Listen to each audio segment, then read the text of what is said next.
everyone. It's Elise and Jannah. We're back. And Elliot, welcome to the Outside Context. We're so happy to have you. And can you tell us a bit more about who you are, what your role is, and how you got into this sort of tech and AI space? Well, Jannah and Elise, thanks for having me. Absolute pleasure to be here.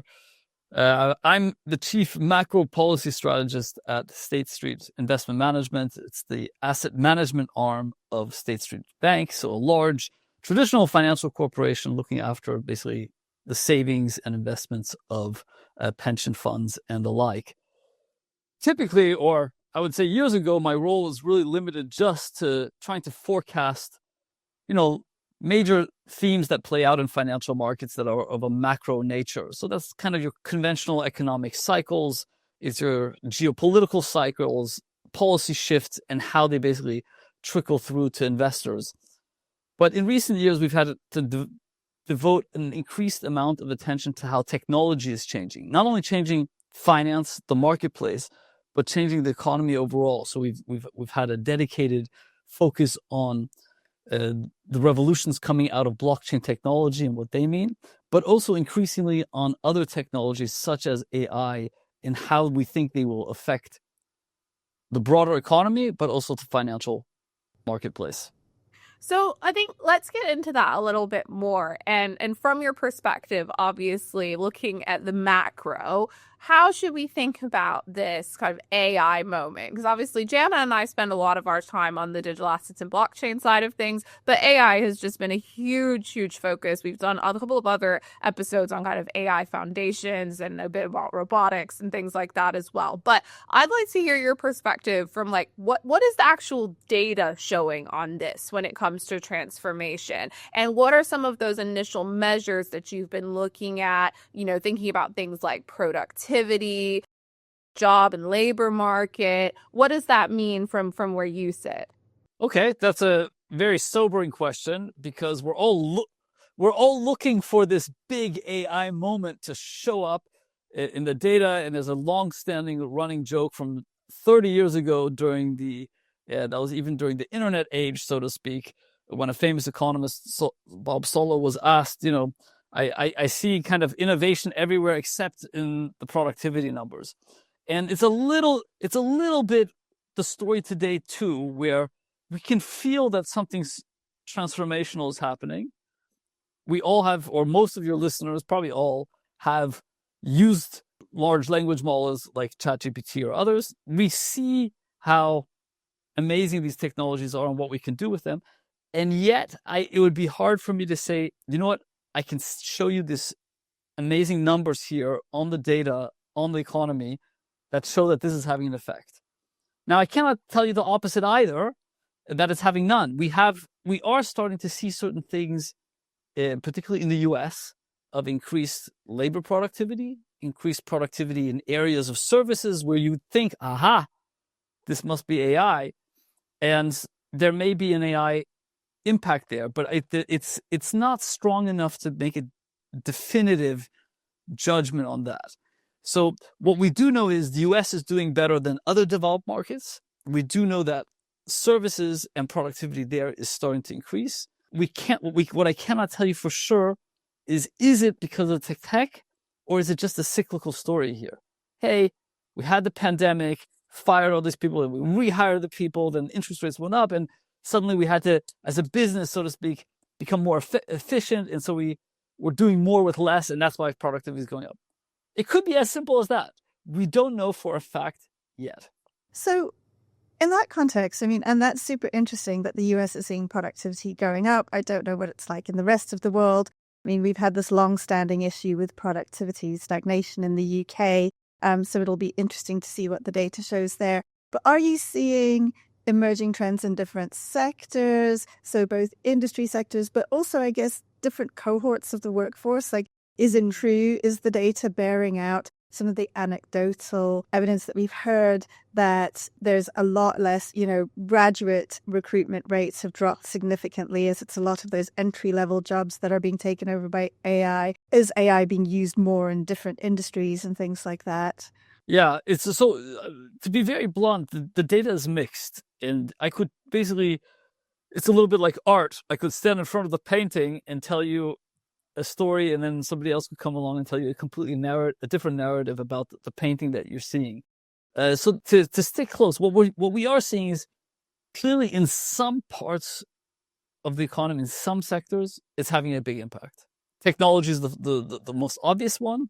We see it also in media and communications, and it makes sense. What maybe to take a step back even, when we think about LLMs and AI, when you then want to map it against the economy, you have to break it down to what's the actual tasks that these tools can do, and then see, well, if you break it down by little small tasks, like little bite size, where are those tasks located in the economy, and what type of jobs are these tasks done, and like what share of those jobs are done by those specific tasks. And then you can kind of extrapolate and say, well, hey, jobs that have like 80% of tasks that can easily be done by the LLM are probably going to be phased out. And so you see that a little bit, particularly in software engineering, in coding review, coding generation. You see it in media and communications, editorial work, basic research and report generation, advertising generation, that type of world. You are seeing numbers that are undeniable, where, okay, the technology is having an effect on the job market. It's much more controversial to say it's a cohort, one or the other, because when we map it across cohorts, yes, younger cohorts, that's true. Graduates are having a harder time finding a job. But guess what? The economy is slowing overall. That's kind of typical happening generally. When the economy slows, it's entry-level jobs that basically shrink first, because businesses don't know what's going to happen. Should they expand? So they kind of pull back. So that's a much harder verdict. But then, there's other parts of the economy where we see zero effect. Zero effect in the energy industry, in materials, in like heavy industry. We're seeing limited effects in some of the other sectors, at some points a little bit more or less. So the picture is still quite mixed. Again, if you can break it down to like little kind of bite-sized tasks, you can see where the disruption is happening. But that does not apply to the whole economy. Macro yet, so we're not exactly. Quite yet. Which I think is really interesting, especially what you said about some of those sectors, because if you're, a sci-fi reader, which Jannah and I definitely are, but also if you look at some of the kind of like news, I don't want to say fear-mongering, but sometimes that's definitely what it is. A lot of times they would say things like, this was probably closer to like 5-10 years ago, that it would be the manual labor jobs that would be disrupted and taken away by AI first. And so it's really interesting that you say that obviously those are some of the sectors that are actually not being impacted as much when it comes to those like bite-sized packages. That actually, as you say, it's much more so in the technology sector. Obviously, I know there's a lot of AI use in like, the professional services industry. And so actually for now, some of those other jobs are appearing to still be relatively safe. Is a really interesting kind of dichotomy from, as you say, what was predicted and what kind of conversation we might have been having 5-10 years ago to what we're actually seeing today. It's really different. And again, it's still early. It's perhaps because we haven't optimized these tools yet. True. Like it could also be because the tools, they're really good at doing standalone tasks, but they're not good at learning and developing and based on that. And if you think about what a job requires, it's not just, you don't do single tasks. You usually have a series of tasks. Exactly. And then you combine those with other stuff. And so the fact that the tools in their current form are not as easily to be combined with some of the other things that are missing. I think the classic example is radiologists. 10 years ago, there was a big prediction of it, that radiologists, the number would drop dramatically. That has not panned out at all. And it has really not panned out since LLMs have come around, who are really good at diagnosing scans. But it turns out radiologists their job is more than just diagnosing the scans. And of course, I guess one of the other big reasons why we haven't seen a huge replacement in, manufacturing or in processes where humans are heavily involved is because AI and robotics are not the same. They're related, but technologically there are big gaps between an AI being able to comprehend what a task involves and the actual execution of that task. And the robotic side is also very challenging. Definitely. But Well, I mean, we may not be seeing the direct impact of AI on different sectors at the moment, but we are seeing AI as a sector in and of itself growing enormously. So we have these huge capexes, big valuations, and these have meaningful, macroeconomic consequences that are playing out now. So what do you see as the state of AI investment? How is that contributing towards economic growth and productivity in and of itself? And we're seeing these really huge numbers go into AI investment as well. Is it an overvalued sector, or is this just the stage of development that it's at? That's a great question. It's a great question because here I actually know the answer, whereas the other ones I'm just speculating. So first to your point is there's two things that we know are already having a big impact. One is, as you said, CapEx, huge amounts of money flowing into AI investment, and that's from hardware, majority hardware, a large chunk is software, but enormous amounts, roughly 5-7 times what they were 6-7 years ago. That's one. And the second effect is, of course, that a lot of the value of these companies are already enormous. So there's a huge valuations. You see it in the stock market. You see it in private valuations. Those two factors alone are macroeconomically significant. The first is, well, all this money flowing into the sector, that's great. But guess what? Obviously, it means that other sectors are not getting the same type of investment. There's a prioritization of investment in this area. And we'll get to your question over whether it's overhyped or overvalued as a consequence. So that you are basically getting a dearth in the non-AI economy and an oversupply of money in the economy. That typically means that not everybody's going to make a big buck here because there'll be a lot of projects that are not financially efficient and where the returns will be low. The second big effect is the fact that valuations are going up, stocks are going up, also means that there's a bit like a positive wealth effect. Everybody feels better. My pension portfolio has risen, or my private investment has risen. And so that we see a little bit of that positive wealth effect sustaining what would otherwise be a fairly weak economy, particularly in the US, but even outside of the US, it's one of the glimmer of positive news on the horizon. And it matters because it means, certain consumers continue to consume and they keep kind of the current cycle going.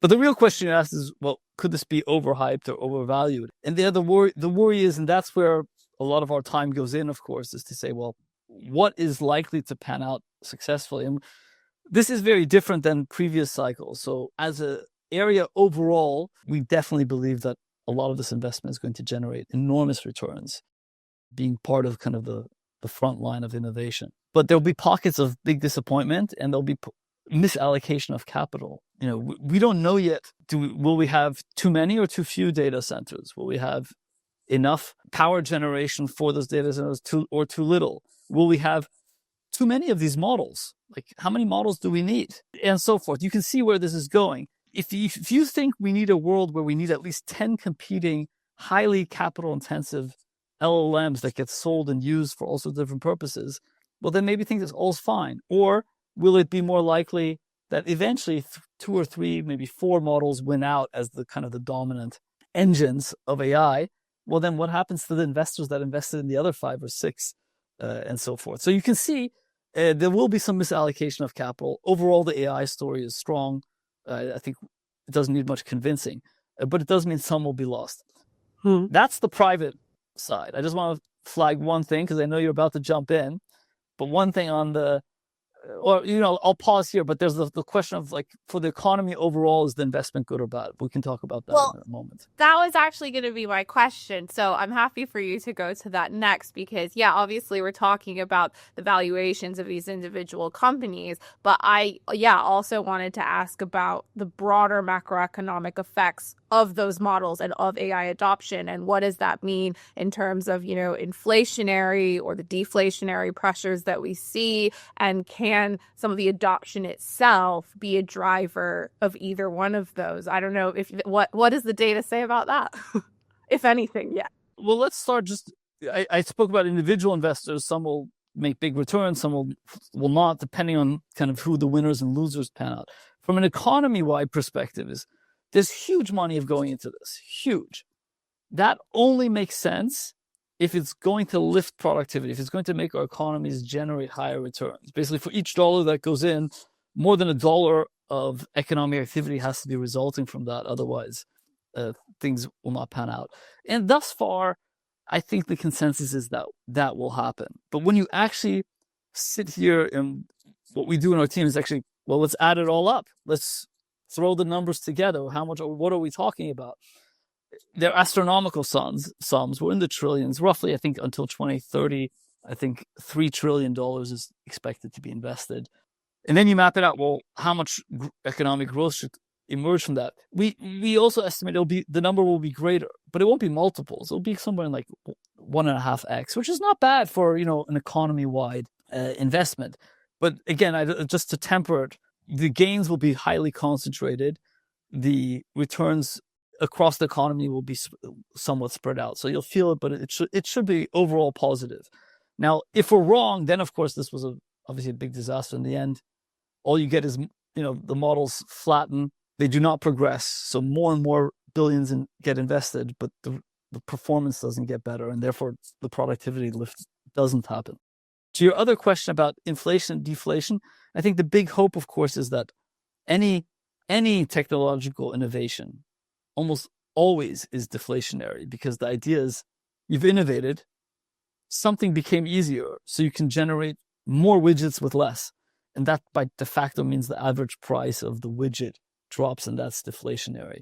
And there's big hopes that AI will do the same in a lot of sectors, particular in those that were very sticky. Think about the last 30 years. We all sit here, order our Amazon packages comfortably, and we're on these apps with micro packaging, very small sums.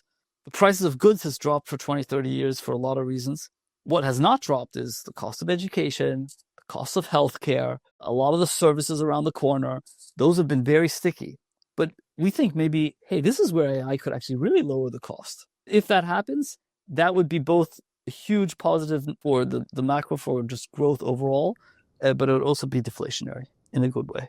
I wanted to just pick up on another point before we move on to some of the longer term structural shifts, which was, you mentioned that we're seeing lots of investments in multiple different LLMs at the moment. And ultimately, we're more likely to see some kind of consolidation, as we usually do longer term, where 2 or 3 dominant LLMs basically become like the operating systems on which lots of AI related products and services are launched. But there's so much money going into each of these, and that's, the capital and the intensive resources that are going into each of these that are being developed is so significant at the moment. So it sounds like, potentially from an investment perspective, there's opportunity for some pretty big losses to come as well, because also LLM technology is not the kind of thing where you can merge them and, bring two together. They're quite separately developed things, really. So I guess, firstly, before we move on, how do you see that playing out if this consolidation does happen? Are we going to see big losers, and are we going to see,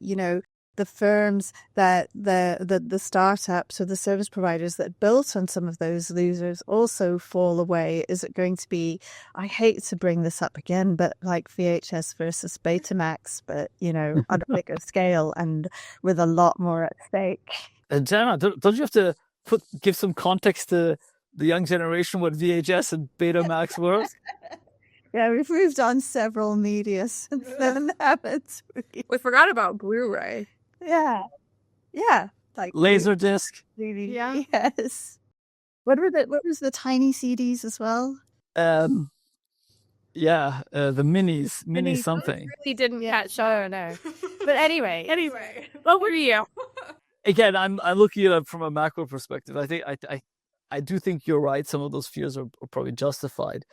I'm not worried as a macro guy, because the big problem that we usually arise is, hey, all this money, where's it coming from? And if it's coming from debt, then you have a problem. Because if you say like, hey, you have 10 models, 5 go bankrupt, 5 win, well, what happens to the debt that went into the 5 models that went out of business? Yeah. That has like a bad effect it transmits across the economy, unpaid loans, people's losses and all that. But this is not funded by debt. Elise's world, financial stability. Yes. Oh yeah, I forgot who I'm talking to.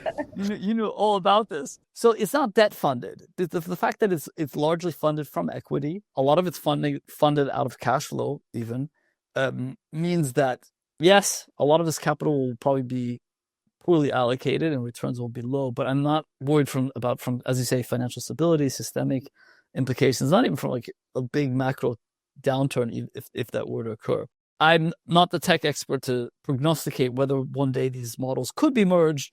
You can see the type of M&A activity that is happening, those where a lot of the M&A is, they're not even acquiring the product, they're acquiring the human capital when they're buying these other AI competitors or people in their own ecosystem. So my guess is that's what would ultimately happen, is that they do get absorbed. Maybe the product doesn't merge directly, but the know-how and the human capital does. Yeah, that's really interesting. And I think I would probably tend to agree, not that I'm a macroeconomist, but I have another question though, which you think of that when you were saying obviously about it being funded by equity and why that's good for economies at large, even if you kind of do have some big losses. I would like to zoom out maybe a little bit further and think about this from a long-term perspective, from that of like jurisdictions and jurisdictional growth. So what are your views on kind of AI acceleration or divergence between different economies in terms of those that are early adopters or those that are lagging, and those that might be lagging for various reasons? Like sometimes this is also due to existing inequalities between various economies and those in developed and emerging markets. So how do we think about that from a macro perspective? Yeah, look, the thesis keeps on changing, because does AI make, and if you think about simply in a classroom setting, does AI make your top performers perform much better, or does it bring your lowest, weakest performers up? And the research keeps on shifting on this. Just imagine that individual setting now applied to countries. Jannah just mentioned at the beginning, hey, we've had really low productivity in the UK. If we have a productivity boost tool, well, maybe the productivity laggards will really benefit more than the rest. And so I would think about it in a couple, maybe 3 different buckets when you look at across countries. The one obvious bucket, I think everybody understands, is, well, is your country part of the innovation part? Are you actually at the forefront of AI, driving it in any shape, hardware, software? Are you making the chips? Are you making the models? Are you building the platforms? Clearly, that country is going to do very well.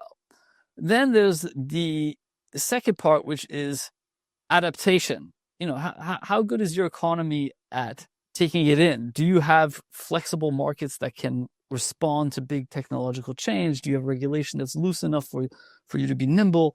And that's going to be probably a slightly different group of countries. Maybe if you think about it, like the consumer, it's like the second wave adopters, so to speak. They don't buy the first iPhone when it comes out, but they're in the first 10, 20% that quickly get on board. And that's the same applies to countries. There's certain countries that are probably pretty good. And the third one is diffusion. It's slightly different, but a little similar concept in a sense that, you know, do you have the infrastructure to roll it out? Like, fine, you're nimble and you have the regulation, but do you have are your people educated well enough to use the tool? Do you have power system and grid to operate it? Do you have a diversified economy so that actually can make use of it? So the diffusion part is the third. So now when you look at the 3 buckets, then you can start to say, hey, let's start to rank countries and see where we're at. And then basically there's some shorthand there. Obviously, developed economies, more service intensive economies, economies with a little bit more nimble markets and regulation will do better, even if they're not the innovators themselves. And the big shock was in January, if you recall, when DeepSeek was revealed in China, which was basically a low-cost version. That gave us a sense already, hey, if this becomes commoditized and having access to AI is cheap, then it's just about who can absorb it. And it turns out that, you know, most of the developed economies, they're not all the same, but, you know, the usual suspects are usually pretty good at rolling it out. And so, yes, Jannah, back to how you started, there is hope for the UK. That's good to know. I mean, I think you're also segueing very nicely into a question that we really wanted to unpick with you about, how AI and AI strategy and dominance fits into the broader competition geopolitically between the US and China primarily, but also, the EU as well on the side of there. I think, what's super interesting is the resource competition as well. So the fact that China has tons and tons of cheap, renewable energy at its disposal, and the US, while it wants to put itself out as, the global AI leader and the home of AI technology, is also shifting away from renewables and, going back to coal and gas and oil. And these are more ultimately in the long run expensive forms of energy. So there's so many factors that bear on all this, the kind of, which form of might is right, which countries have the resources to support dominance, whether they're able to execute on their strategies for dominance. How do you see that playing out? That geopolitical, emerging conflict in the AI scene? I don't think it's emerging. I think it's ongoing. We're full throttle into it. And you touched on the fact that it's multifaceted. It's not as simple as like who can be the dominant military power and therefore needs the technology to dominate militarily. That's one facet. But you already alluded, there's a whole bunch of others. I'd say that probably the absolute central arena of competition is who can have economic dominance as a result of being at the forefront of technology and innovation. So it's not just ideological, which I think is sometimes how it's framed, is that this is all about ideology, one of these is about control, and one of these is all open. But that's actually, to my understanding, what you're saying, very much a false dichotomy. Yeah, I would push back on that. I would say that characterizes the method and not the drivers. I.e., one model is saying, let's have a highly coordinated approach to progress and development, and the other one says let's have a highly decentralized model where we let market forces drive it. But fundamentally, it's the competition itself is just about who is top dog, and what does it take to be top dog. And on AI is at the center of this. And I do want to flag that it's number one, it's about the economy, because the economy means resource acquisition, wealth, and then the means to deploy that wealth in pursuit. But number two, and very close, is the military sphere. There's a high conviction among military professionals that whoever comes out as an AI leader, both in terms of having the supply chain, but also the most advanced technology and the ability to deploy and integrate that technology, will be able to dominate future conflict. And it doesn't mean you have to actually have conflict. Just the knowledge that your counterpart has superior abilities is already enough to kind of dictate geopolitical affairs. Like a new nuclear deterrent, basically. Well, like a new space race. Yeah, very much so. And so that's what we're seeing. We're seeing an AI race very much driven by an absolute existential fear that whoever falls behind will basically have to submit to the winner of this competition. I'm not sure if that's true, but that's certainly what's driving decision makers. And then, of course, you get into kind of the other facets. Jannah, you mentioned energy, infrastructure, everything around it that is required, and whether those choices make you stronger or weaker in the pursuit of that. And it's very complex. And again, it's not even just about energy. It's also about do you have you have the energy? Do you have the power generation to kind of feed the machine? Do you have the grid to transmit the power to where it needs to go and back? And so, there's a lot of that. And back to where we were a half hour ago, one of my worries is that when I look at where money is flowing, it's not flowing in like a lot of these middle pieces that are a little bit unsexy, such as, upgrading the energy grid in, remote areas of the country and so forth, because that's just not as interesting as investing in the model or investing in a new power plant. Well, I think that brings us very nicely to what will be our, sadly, last question, because frankly, this has been fascinating, and I think I could keep asking questions all day. But my very last question for you then is, what are the kind of outside context problems that you see AI posing more broadly from a macroeconomic perspective? You mentioned, obviously, maybe the focus isn't in the right area, maybe the investment is in the right area. What are those scenarios that you think more broadly as macroeconomists or as civilizations in general that we're not currently equipped to deal with from your vantage point? Well, I've had the pleasure of listening to some of your previous podcasts and your guests, and so I do see you really do like to think about outside context and very long term. So I'm going to throw out some of these big themes that I would be worried about, or perhaps even also optimistic. One is we've just spoke about, that's warfare. I think it's a frightening one, but the idea of, we already see a little bit with Russia, Ukraine, the nature of warfare can change. You can have, sadly, much more brutal warfare driven with less direct human involvement, where it's drones, but in the future it'll be AI guided drones, and who knows what kind of AI systems are applied to that. So warfare is one. The second one I would say is, again, we spoke about it a lot, but not in detail, is labor market. Both for good and bad. I happen to be in the optimistic camp. I think by and large, these tools are going to augment us. Jobs will change. There'll always be some need for human labor, but maybe I'm wrong. And, there's a lot of labor that cannot transition with this, and the transition becomes quite disruptive. But the third one I'd probably say is about demographics. And you may wonder, why am I saying demographics? We're talking about AI, not natural intelligence.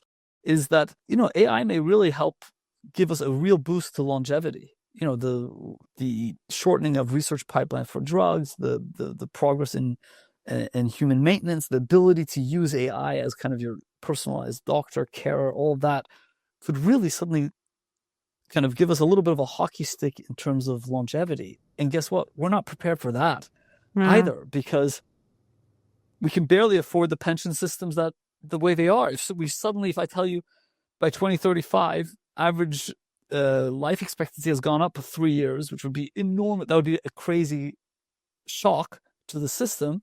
We're not ready for that. And so I do wonder about some of the positives that could come out of AI, but then actually for which we're not even ready for. No, that's fascinating. And actually, I would love to have someone on the outside context to talk about longevity in more depth. That's a topic we haven't explored yet. But honestly, thank you so much for coming on. This has been hugely informative. I feel like it's probably one of the episodes where I learned a lot, especially from an economics perspective. So just a big thank you for coming on the podcast. Thanks so much. Yeah. And as we said, we could easily have gone on for another half hour. I think, we barely scratched the surface of our bullet point checklist that we were hoping to get through with you. So this has been amazing. And, perhaps we can revisit in a year or so's time and see where we are. Well, thanks for having me. In a year's time, maybe I will tell you a completely different story. We'll have you back to check in.